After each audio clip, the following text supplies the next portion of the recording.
और स्वागत है आपका कमोडिटी फटाफट में। अगर आपके पास भी कोई सवाल हो तो आप हमें भेज सकते हैं। नंबर है 9136934065। इस नंबर पे आप अपने सवाल हमें व्हाट्सएप कर सकते हैं। अपना नाम, अपने शहर का नाम और कमोडिटी से जुड़े हुए सवाल भेजें। हमारे साथ 3 मेहमान हैं जो आज आपकी मदद करेंगे। मनोज जैन हैं पृथ्वी फिनमार्ट से, तेजस शिग्रेकर हैं एंजल वन से और साथ ही नितिन केडिया हैं AIJGF के नेशनल जनरल सेक्रेटरी हैं। आप तीनों मेहमानों का बहुत बहुत शुक्रिया, आपने वक्त निकाला है आपके पास आए। उससे पहले रोज की तरह एक अपडेट फार्मर्स के लिए कि किसान की आवाज़ को हम स्वदेश की आवाज़ बनाना चाहते हैं। अगर जो भी किसान जिनके पास भी कोई समस्याएं हैं खेती किसानी से जुड़ी हुई, तो आप हमारे प्लेटफॉर्म के जरिए उसे शेयर कर सकते हैं। हमारा नंबर है 9136934065। इस नंबर पे आप अपना वीडियो बनाएं, जो भी दिक्कतें हैं उससे जुड़ी हुई वीडियो बनाएं। अगर वीडियो नहीं बना पाते हैं तो आप टेक्स्ट मैसेज के जरिए भी अपनी शिकायतें भेजें। आपकी आवाज़ हम पॉलिसी मेकर्स तक पहुंचाने की कोशिश करेंगे। कुछ किसान हैं जिन्होंने सवाल भेजे हैं, उसमें से एक किसान जिनका सवाल मैं यहाँ पर लेना चाहूँगा, उनकी शिकायत ये है कि किसान सिर्फ बारिश पर निर्भर है, किसान सिर्फ खेती पर निर्भर है और किसान को हर वस्तु की ज़रूरत होती है लेकिन मुहैया कराने वाले यहाँ पे नहीं हैं और सारी समस्याओं को उन्हें खुद झेलना पड़ता है। किसानों का साथ देने वाला कोई नहीं है, इस तरह की उनकी शिकायत है और ये काफ़ी संवेदनशील मैसेज था उनका। किसानों के लिए सही दाम में फसल खरीदने वाला कोई भी नहीं है, ऐसा भी इस किसान ने कहा है। उन्होंने ये भी कहा है कि किसान अपने दुख को किसे बताए, कोई भी सुनने वाला नहीं है, सब अपनी रोटी सेकते हैं, चाहे वो पॉलिटिशियंस हो या फिर यहाँ के कारोबारी हो, सब अपना फ़ायदा देखते हैं। और उन्होंने ये भी कहा है कि हम अपने ही लोगों से घिरे हुए हैं जो उनकी दिक्कतें नहीं समझ पा रहे हैं। वो हर दिन मेहनत करते हैं लेकिन उन्हें सही भाव नहीं मिल पाता है। अगर आपको उनकी दिक्कतें देखनी है तो उन्होंने हमसे भी रिक्वेस्ट की है कि आप हमारे गांव या किसी भी विलेज में जाकर आप देखें उनकी हालत क्या है। इन सारी चुनौतियों के बावजूद वो हमेशा खुश रहते हैं। ये एक किसान का मैसेज था। तो ये किसान की दिक्कतें हैं, अलग अलग दिक्कतें वो लगातार हमसे रोज़ शेयर करते हैं। हम कोशिश करते हैं कि इस प्लेटफॉर्म के माध्यम से उनको जगह दी जाए, उनकी आवाज़ लोगों तक पहुँचे, सरकार तक पहुँचे, देश के हर लोग जाने कि उनकी क्या दिक्कतें हैं किसानों की, क्योंकि वो हमारे अन्नदाता हैं। चलिए आगे बढ़ते हैं। अब शुरुआत कर लेते हैं बाजार की। बाजार में गोल्ड सिल्वर में जबरदस्त रफ्तार दिख रही है, लगातार दूसरे दिन अच्छी तेजी है। करीब करीब 1.5% की तेजी सोना दिखा रहा है और चांदी 1% से ज्यादा की मजबूती दिखा रहा है। 1,07,500 के करीब चांदी भी पहुंच चुकी है। नितिन जी, आपने टारगेट कल दिए थे, मुझे याद है 97,000 के आसपास, वो टारगेट अचीव हो गए हैं क्या? निकल जाएं या अभी भी बने रहने की सलाह है गोल्ड की इस तेजी में? नमस्कार विश्वमोहन जी। नमस्कार सर। बड़ा ही इमोशनल मैसेज था जो भी हमारे किसान भाई थे उनका, और होप करते हैं कि आपके माध्यम से स्टेक होल्डर्स तक उनकी बात पहुंचे। और रही टारगेट्स की बात, तो मैं हमेशा से कहता आया हूं कि ET Now का प्लेटफॉर्म जो है वो बड़ा ही लकी प्लेटफॉर्म है मेरे लिए। यहाँ पे जो भी टारगेट्स देते हैं वो हमेशा जो है वो अचीव हो जाते हैं। तो मेरा मानना है 97,400 पे गोल्ड अभी ट्रेड कर रहा है और 96,700 800 के ट्रेल स्टॉप के साथ अभी हम इसको होल्ड कर सकते हैं। ऊपर में 300 रुपए की तेजी अभी और पॉसिबल है, 97,700 के आसपास हमें ये देखने को मिल सकता है। पर जो हमारे इंट्राडे चार्ट्स हैं 15 मिनट्स और 1 आवर के, वो थोड़े से स्लाइड से ओवरबॉट है। तो स्पॉट के हिसाब से we will wait for 3337 and 3320 fresh position बनाने के लिए। विश्वमोहन जी, घरेलू बाजार में अगर फ्रेश पोजीशन किसी को बनानी है, नई खरीदारी करनी है, 97,700 के आसपास अब तो रिस्की हो गया है। जो एकदम से इंट्राडे ट्रेडर हैं वही इसमें एंट्री एग्जिट कर पाएंगे। जिनको खरीदना है वो कहां तक वेट कर ले फिर? देखिए, जो आज के लिए अगर केवल देखना चाहते हैं तो अगर 97,000 या 96,950 तक की कोई डिप्स आती है, वहां पे वो गोल्ड को बाय कर सकते हैं और वापस हमें 97,400 या 500 के लेवल्स मिल जाएंगे। वहां पे हम इसको एग्जिट कर सकते हैं। जो लो रिस्क के ट्रेडर्स हैं वो थोड़ा सा डीप साइड डिप का वेट करना। 96,200 या 96,300 तक के लेवल्स आते हैं, वहां पे वो बाय करके चल सकते हैं। जो एग्रेसिव ट्रेडर्स हैं वो फिर 96,900 950 के आसपास भी करेक्शन में बाय कर सकते हैं। विश्वमोहन जी, कुछ देर और आपसे बात करेंगे। हमारे बहुत सारे दर्शक हैं, सवाल रह जाते हैं कि करके सवाल के जरिए ही आप लोगों से चर्चा भी हो जाएगी। दीपक अंबुरे हैं, आज के लिए सोने में क्या स्ट्रैटेजी होगी? मनोज जी, आज गोल्ड के लिए आपकी स्ट्रैटेजी क्या होगी? इस तेजी के बाद आपकी राय क्या बन रही है? नमस्कार विश्वमोहन जी, मेरा नमस्कार। मानना है कि सोना यहाँ पे अपने रेजिस्टेंस लेवल $3,360 इंटरनेशनल मार्केट में और भारतीय बाजारों में 97,500 के काफी करीब है। तो अब यहाँ पे बाय की सलाह तो नहीं रहेगी, एक बार लॉन्ग की पोजीशन में मुनाफा वसूली करना चाहिए। फ्रेश बाइंग के लिए थोड़े डिप्स का वेट करना चाहिए, जैसा जैसा कि नितिन जी ने बताया कि एक बार 3,310 3,320 वो एक सपोर्ट जोन होगा फिर से। और भारतीय बाजारों में हमारा मानना है कि 96 600 700 वो एक सपोर्ट जोन होगा, तो थोड़ा डिप का वेट करना चाहिए फ्रेश बाइंग के लिए। वर्तमान लेवल पे यहाँ पे लॉन्ग में एक बार मुनाफा वसूली की सलाह रहेगी। वसूली की सलाह है। पुखराज सियाल इनका नाम है। इन्होंने 4 जुलाई गोल्ड मिनी में 5 लॉट बिकवाली की है 97,342 के भाव पर। अब क्या करना चाहिए, पुखराज जी जाना चाह रहे हैं। आप बताइए तेजस जी, क्या करना चाहिए इनको? गोल्ड मिनी में क्या राय है? इन्होंने बेच रखा है, करेंट भाव के आसपास की ही बिकवाली इनकी लग रही है, क्या करें आप? ये ओवरऑल स्ट्रक्चर जिस हिसाब से बनते जा रहा है और हम लोग देख रहे हैं कि जैसे ही जीरो पॉलिटिकल टेंशन जो है रिलीज होता जा रहा है और यहाँ पे डॉलर में कमजोरी दिखती रही है, तो यहाँ पे एक प्रॉफिट बुकिंग के हिसाब से देखेंगे तो ओवरऑल मार्केट जो है लोअर लेवल पे अच्छी तरीके से अच्छा सा बाउंस बैक करते जा रहा है। सो हम लोग यहीं पे देखेंगे कि यहाँ पे जो भी लोअर लेवल मिलती है वो बाइंग अपॉर्चुनिटी रहेंगी। तो जो भी लॉन्ग पोजीशंस आपकी बनी है उसमें आप बने रह सकते हैं, लेकिन शॉर्ट की पोजीशन फिलहाल यहाँ पे नहीं बनानी चाहिए। आप अभी मना कर रहे हैं और आपके टारगेट 97,900 रुपए तक के हैं और 96,900 का यहाँ पे स्टॉप लॉस लगाने की सलाह है। अगले दर्शक हमारे साथ राकेश कुमार हैं, चांदी की स्ट्रैटेजी जानना चाह रहे हैं कि चांदी में क्या करना चाहिए। चांदी भी नितिन जी काफी तेज है, चांदी में आपकी रणनीति क्या है आज के लिए भी बता दीजिए, और आगे क्या लग रहा है आपको चांदी में? शॉर्ट टर्म के लिए चांदी जो है वो रेंज बाउंड लग रही है हमें। जो रेंज लग रही है वो सितंबर कॉन्ट्रैक्ट में मुझे लगता है 1,06,000 से 1,08,000 के बीच में रहने वाली है। तो चांदी अगर डिप्स में 1,06,500 1,06,000 के लेवल्स तक आती है तो वहां पे इसको बाय करके चलें। 1,05,500 का आप स्टॉप लॉस लगाएं। जो लोग लॉन्ग टर्म के लिए वो यहाँ पे 25% चांदी को अभी भी बाय कर सकते हैं। हम लॉन्ग टर्म का जो हमारा 15 अगस्त तक का टारगेट है 1,25,000 उसको हमने अभी भी मेंटेन किया हुआ है। विश्वमोहन जी, शॉर्ट टर्म में आपको लग रहा है कि कंसोलिडेट करेगा बाजार, और लेकिन लॉन्ग टर्म का अगर आपका नजरिया है तो करंट लेवल पे भी 25% खरीदारी कर सकते हैं और बाकी की खरीदारी आप डिप में करें जब भाव नीचे की तरफ आए तो। सुमेश हैं, सितंबर गोल्ड फ्यूचर्स के लिए स्ट्रेटजी जानना चाह रहे हैं। सितंबर गोल्ड फ्यूचर्स के लिए मनोज जी क्या राय है? वही अभी यहाँ पे एक्टिव जो कॉन्ट्रैक्ट है विश्वमोहन जी, वो अगस्त कॉन्ट्रैक्ट है और अभी 97,400 चल रहा है। हमारा मानना है कि यहाँ पे रेजिस्टेंस लेवल के आसपास है, तो फ्रेश बाय यहाँ पे अवॉइड करें। बाइंग के लिए थोड़ा डीप का वेट करना चाहिए। 96 600 700 बाइंग के लिहाज से एक बेहतर लेवल होगा। तो वर्तमान लेवल पे यहाँ पे थोड़ा सा अवॉइड करने की सलाह रहेगी और डिप्स मिले तो वहां पे फिर वापस से बाय किया जा सकता है। यहाँ पर डिप में आ रहे हैं, लेकिन जुलाई के बाद अब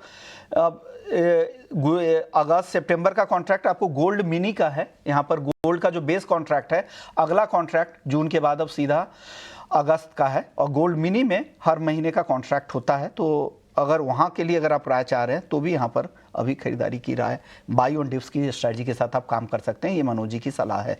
अगले दर्शक का सवाल ले लेते हैं। अगले दर्शक रोहित कुमार हैं, कच्चे तेल में और सोने में दोनों में जानना चाह रहे हैं कि क्या करना चाहिए। तेजस जी, क्रूड में बता दी, क्रूड में भी अब तेजी लौट आई है, 1% से ज्यादा की तेजी दिख रही है। यहाँ पर क्या करना चाहिए, और गोल्ड की आपकी अपनी स्ट्रेटजी एक बार फिर से दोहरा दीजिएगा रोहित जी के लिए। डेफिनेटली।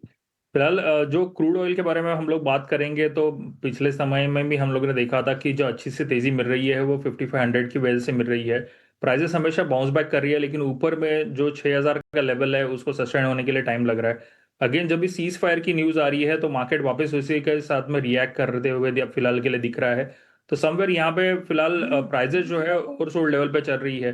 तो ये ओवरसोल्ड लेवल में भी यहाँ पे जो सटीक लेवल जो बन रही है, जो सेलिंग प्रेशर बनाते हुए दिख रही है, तो समवेयर यहाँ पे 5,630 के लेवल पे हम लोग सेलिंग के बारे में बात कर सकते हैं। 5710 के यहाँ पे स्टॉप लॉस मेंटेन करेगा, 5470 के यहाँ पे टारगेट बनेंगे लोअर लेवल के लिए। ओके, अगले दर्शक भी क्रूड पर ही हैं। राकेश जैन है सागर मध्य प्रदेश से। क्रूड में किस लेवल पर एंट्री करनी चाहिए और कितनी और गिरावट की संभावनाएं आपको दिख रही है? मनोज जी, ये सवाल आपसे होगा। कच्चे तेल पर आपकी राय क्या है? कच्चे तेल में मेरा मानना है विश्व मोहन जी की एक यहाँ पे रेंज जो है वो WTI में देखने को मिलेगी। अगर जुलाई मंथ के लिए मैं बात करूं तो 62 से $70 प्रति बैरल का एक रेंज यहाँ पे रहेगा। अगर यहाँ पे वर्तमान में अगर कोई पोजीशन बनानी है तो हम देख रहे हैं कि $65 का जो स्तर है कच्चा तेल यहाँ पे इंटरनेशनल मार्केट को होल्ड कर रहा है। 5500 भारतीय बाजारों में भी हमने देखा है कि वो होल्ड होते हुए नजर आया है। तो अगर रणनीति बनानी है तो थोड़ा डिप मिलता है 5570 का, तो वहां पे बाय कर सकते हैं कच्चा तेल। जो लक्ष्य यहाँ पे रहेंगे 5680 के रहेंगे और इस ट्रेड में एक स्टॉप लॉस 5510 का रखना चाहिए। गोविंद वर्मा है। नितिन जी आपसे सवाल पूछ रहे हैं कि गोल्ड में उनको राय चाहिए आपकी। गोल्ड में इनके लिए क्या सलाह है? ट्रेड करते हैं, इन्होंने साफ नहीं किया है सवाल कि हेजिंग के लिए ये ट्रेड कर रहे हैं कि प्योर ट्रेडर हैं। इन्होंने साफ सवाल नहीं किया, लेकिन स्ट्रैटेजी जानना चाहिए कि गोल्ड में क्या करना चाहिए। इनको क्या सलाह देंगे गोविंद जी को सर? देखिए, हमारे पिछले सभी प्रोग्राम्स में हमने एक ही बात दोहराई है कि 2 साल से ये जो तेजी का दौर चल रहा है, इस दौर में हमें ये देखने को मिला है कि 50 दिन के मूविंग एवरेज के नीचे भाव जब भी गोल्ड का आया है, तो अगर ये वापस लौट के अपने घर की तरफ आया है, यानी 50 डेज के मूविंग एवरेज के ऊपर आया है, तो गोल्ड में हमने 2.5 से 3% की तेजी आते हुए देखी है। तो अगर मैं कल के ट्रेडिंग सेशंस की बात करूं तो कल के ट्रेडिंग सेशन में हमने शाम तक देखा कि भाव जो है वो कंसोलिडेट कर रहे थे। 50 दिन के मूविंग एवरेज के ऊपर क्लोज हुआ है भाव, और वो क्लोज होने के साथ साथ अब ये सस्टेन कर रहा है। यानी हम ये कह सकते हैं कि $3300 जहां पे 50 दिन का मूविंग एवरेज आ रहा था, वहां से 3 से 3.5% की तेजी एक्सपेक्टेड है, जो कि 3400-3420 के आसपास होती है। अगर मैं भारतीय बाजारों में बात करूं तो ये जो भाव बैठेगा ये लगभग 98,000-98,500 के आसपास बैठेगा। अब 98,000-98,500 के मैं टारगेट लेके चल रहा हूँ। क्या मुझे खरीदारी यहाँ पे करनी चाहिए? तो जैसा कि मेरे बड़े भाई मनोज जी ने बोला, मेरा भी यही मानना है कि यहाँ पे चूंकि चार्ट्स जो है वो ओवरबॉट हो चुके, तो आपको थोड़ा सा वेट करना चाहिए। थोड़ा सा गोल्ड अगर नीचे आता है तो वहां पे अगर आप जो है गोल्ड को बाय करके चल सकते हैं। जैसा कि हमने लेवल्स दिए 96,900, 800 के, अगर आप थोड़ा सा रिस्क ले सकते हैं। और अगर आप रिस्क नहीं ले सकते हैं, आप एक कंजर्वेटिव ट्रेडर है, तो आप थोड़ा सा और करेक्शन का वेट कर सकते हैं 96,200 तक का। वहां पे अगर आता है तो आप गोल्ड को बाय करके चल सकते हैं। बाय ऑन डिप्स की ही स्ट्रैटेजी आपको बना के चलनी है, सेलिंग की स्ट्रैटेजी नहीं बना के चलनी है। आपने मेंशन नहीं किया कि आप ट्रेडर हैं, ज्वेलर हैं या सराफा ट्रेडर हैं। तो यदि आप ज्वेलर या सराफा ट्रेडर हैं तो इस बाजार में अनफिक्स में गोल्ड लेने से बचें, भाव काटें, उसके बाद ही गोल्ड को खरीदें। विश्वमोहन जी, तो ये एक बेहतर सलाह आपके लिए है। तो बाई ऑन डिप्स की स्ट्रेटजी रखेंगे तो बेहतर होगा। 96,200 यानी करंट लेवल से 1,000-1,200 रुपए की और गिरावट आने दे, उसके बाद आप खरीदारी का मन बनाएं। अगले दर्शक हमारे साथ विवेक हैं अहमदाबाद से और नीरज हैं दिल्ली से। दोनों के सवाल मिलते जुलते हैं, तो एक साथ ले लेता हूं। नेचुरल गैस के 330 के स्ट्राइक की कॉल इन्होंने खरीदी है 18 रुपए के भाव पर, और नीरज हैं वो भी ऑप्शंस में ही ट्रेड करना चाह रहे हैं कि किस साइड की ट्रेड लें। मनोज जी, एनजी में आपकी राय क्या बन रही है? नेचुरल गैस अपने जो सपोर्ट्स लेवल है विश्वमोहन जी 288 उसके काफी करीब जो है कारोबार कर रही है। तो 288 के स्तर पर एक बार यहाँ नजर रखना चाहिए। अगर 288 के स्तर यहाँ पे क्लोजिंग बेसिस पर होल्ड हो जाते हैं तो हमारा मानना है कि फिर से प्राइस जो एक बार 306-310 तक के स्तर तक रिट्रेस हो सकता है। तो अगर यहाँ बाय की पोजीशन है तो 288 के क्लोजिंग स्टॉप लॉस से पोजीशन होल्ड की जा सकती है। अगर 288 के स्तर के नीचे नेचुरल गैस का वायदा क्लोज होता है तो फिर वहां पे गिरावट जो एक्सटेंड होती हुई नजर आएगी। हमारा मानना है कि 320 की जो इनकी कॉल ऑप्शन है, यहाँ पे इनको 6 रुपए का एक स्ट्रिक्ट स्टॉप लॉस जो है मेंटेन करके चलना चाहिए। 6 रुपए का स्टॉप लॉस अपने प्रीमियम में जरूर लगा लीजिएगा, ये राय है। हर्ष हैं जयपुर से, नेचुरल गैस की स्ट्रेटजी जानना चाह रहे हैं। तेजस, एनजी पर आपकी राय क्या है? एनजी करीबन 295 का लेवल अच्छी तरीके से होल्ड किया था। आज के सत्र में हम लोग देख रहे हैं कि प्राइजेस ने उसके नीचे ट्रेड करते हुए दिख रहे हैं। यहाँ पे कोई भी बाउंस बैक मिलता है करीबन 297 से 299 के लेवल, तो यहाँ पे आपको बेचने की सलाह रहेगी। यहाँ पे 308 का यहाँ पे स्टॉप लॉस मेंटेन करना रहेगा। 280 के लेवल यहाँ पे फ्यूचर में दिख सकते हैं। नितिन जी, जाते जाते आपसे रहेगा कॉपर को लेकर, क्योंकि चांदी आप ट्रैक कर रहे हैं, चांदी के साथ साथ कॉपर भी चल रही है। कॉपर के चार्ट को आपने देखा है सर? क्रिश हैं दिल्ली से जो जानना चाह रहे हैं कि कॉपर पर उनको राय चाहिए। हमारे रेगुलर दर्शक है, हर दिन सवाल भेजते हैं, इनका हाजिर में भी कारोबार है कॉपर में। एक प्रोग्राम में आप थे नहीं, उसमें हमने कॉपर का 870 के आसपास बाय का लेवल दिया था और टारगेट हमने 900 910 के आसपास दिए थे। तो अभी कॉपर 900 रुपए के आसपास चल रही है, पर उससे भी इम्पोर्टेंट ये है कि अगर मैं एलएमई को देखता हूँ तो एलएमई में $10,000 का एक स्ट्रॉन्ग रेजिस्टेंस हमें आता हुआ दिख रहा है। और जब तक $10,000 के कॉपर ऊपर नहीं जाती है तब तक हमें किसी भी तरह से फ्रेश बाइंग से यहाँ पे बचना चाहिए। तो अगर मैं थोड़ा सा एग्रेसिव ट्रेडर हूँ तो मैं 910 के स्टॉप लॉस से यहाँ पे कॉपर को शॉर्ट कर सकता हूँ। नीचे में मुझे 890 और 880 तक के जो लेवल्स हैं वो देखने को मिल सकते हैं। ऑन अ कॉन्ट्रेरी साइड अगर 910 के ऊपर जाता है तो हम वापस इसको 925 और 930 के टारगेट्स के लिए दोबारा इसको बाय भी कर सकते हैं ब्रेकआउट्स के ऊपर।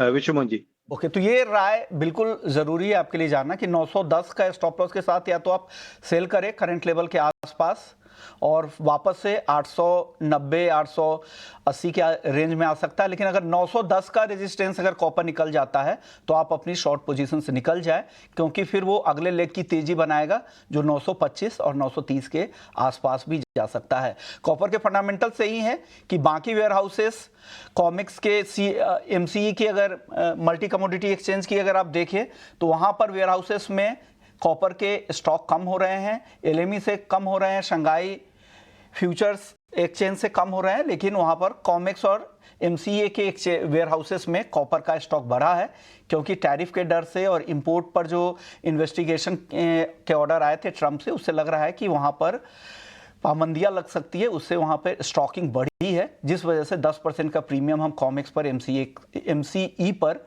हम वहां पर यूएस में कॉपर के भाव में देख रहे हैं एलएमई के मुकाबले। तो एलएमई का भाव $9,000 के आसपास है और वहां पर 3 महीने की ऊंचाई पर कॉमिक्स पर कॉपर है। चलिए, फंडामेंटल्स है और टेक्निकल व्यू भी आपको मिल गया है। ब्रेक का वक्त हो चुका है। ब्रेक के बाद जब हम लौटेंगे तो बात करेंगे सोयाबीन की, क्योंकि सोयाबीन को लेकर कहा जा रहा है कि किसानों का मोह भंग हो रहा है, क्योंकि भाव इस बार बहुत ज्यादा नहीं मिले थे। हालांकि एमएसपी में जिस तरह की बढ़ोतरी हुई है, क्या उससे कुछ सपोर्ट मिलेगा और बाकी कौन सी फसल की तरफ किसान जा रहे हैं, हमारे साथ सी के ईडी होंगे, उनसे ब्रेक के बाद लौटेंगे और चर्चा शुरू करेंगे। लेकिन ब्रेक पर जाने से पहले नितिन जी, आपका बहुत बहुत शुक्रिया, आपने गोल्ड सिल्वर और कॉपर पर अपनी राय रखी। जल्द लौटते, लेकिन तेजस जी और मनोज जी आप दोनों बने रहे हमारे साथ। अगले दर्शक हमारे साथ करण विश्नोई हैं। जीरे में तेजी आएगी या मंदी? मनोज जी, क्या लग रहा है, जीरे में तेजी आएगी या मंदी? आगे की राह किस तरह की दिख रही है जीरे की?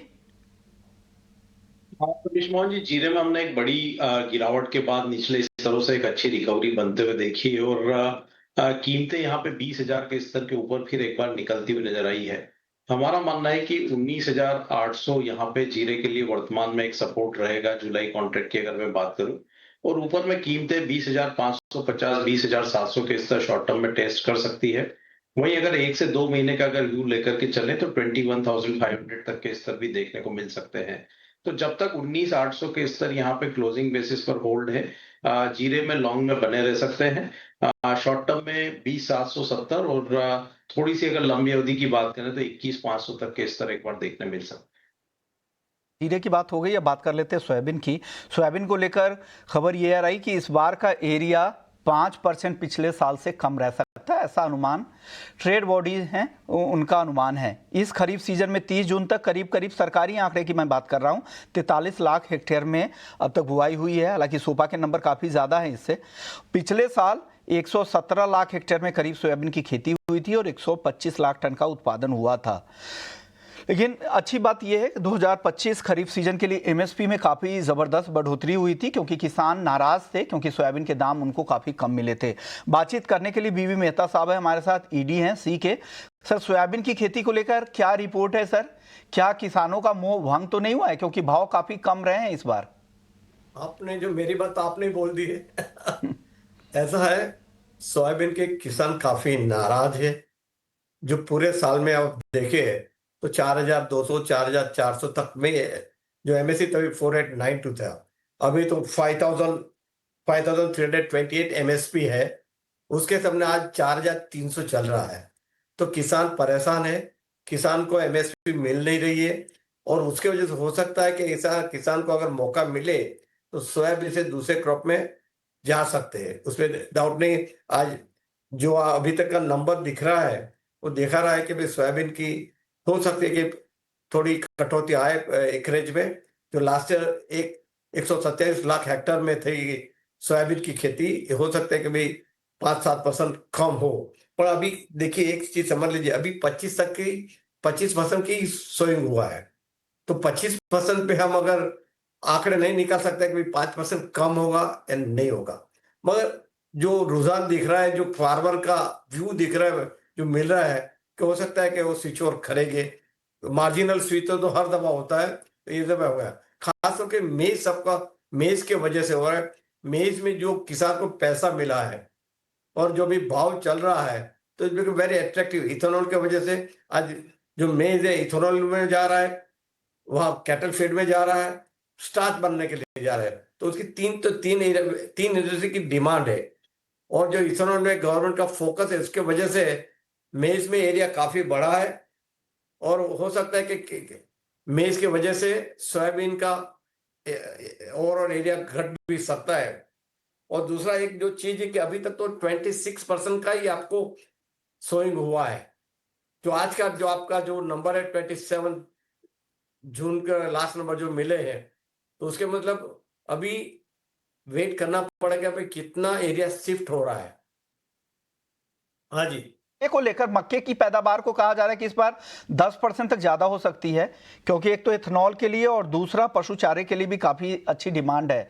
सर, इस पर क्या अपडेट है आपके पास? क्या आपने can you repeat your question? Sir, मैं मेज की बात कर रहा था। मेज की मांग इथेनॉल के लिए काफी ज्यादा है, साथ ही पशु चारे के लिए भी डिमांड काफी, पोल्ट्री फीड के लिए भी इसकी डिमांड काफी अच्छी। तो इस बार लग रहा है कि खेती भी ज्यादा होगी और उत्पादन भी 5 से 10% तक ज्यादा रहने की संभावना है। अगर उससे भी ज्यादा हो तो मेरे को नवाई नहीं लगेगी, क्योंकि आज मेज की डिमांड है और अच्छे दाम मिल रहा है किसान को काफी अच्छे दाम मिले। जो 2300 रुपये थे, आज 2800 रुपये हो गए मेज का।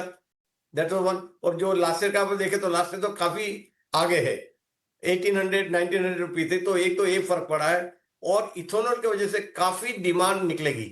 इथेनॉल जो है, स्टार्च और कैटल फीड तो पहले था, ये तीनों के वजह से मेज की डिमांड है। किसान को 2 पैसा मिल रहा है तो डेफिनेटली एक्सपांड करेगा। किसान भी एक स्मॉल बिजनेसमैन है। जी जी, बिल्कुल सही बात है। और इसका असर इथेनॉल की वजह से डीडीजीएस जो बन रहा है, और उसका नुकसान सोयाबीन के किसानों को भी हो रहा है और सोयाबीन के वैल्यू चेन से जुड़े हुए लोगों को हो रहा है, क्योंकि उनके डीओसी की जो बिक्री है वो कम होती जा रही है। शुक्रिया मेहता सर, वक्त कम था, बहुत ज़्यादा बात नहीं हो पाई। आगे के शो में ज़रूर आपसे लंबी चर्चा होगी। मनोज जी, तेजस जी, आपका भी बहुत बहुत शुक्रिया सर। चलिए, लेकिन जाते जाते आपको बता दें कि महीने की शुरुआत में अक्सर बड़े बड़े पैसों के काम होते हैं, जैसे सैलरी आती है, बिल भरने होते हैं, खर्चों की प्लानिंग होती है। लेकिन जिस तरह हम अपने खर्चों की प्लानिंग करते हैं, उसी तरह अपने निवेश की प्लानिंग करना भी उतना ही ज़रूरी है। इसी आदत को बढ़ावा देने के लिए एसबीआई म्यूचुअल फंड और टाइम्स नेटवर्क मिलकर एक राष्ट्रीय इन्वेस्टर अवेयरनेस पहल शुरू कर रहे हैं। इसका नाम है भारत निवेश, बेहतर कल।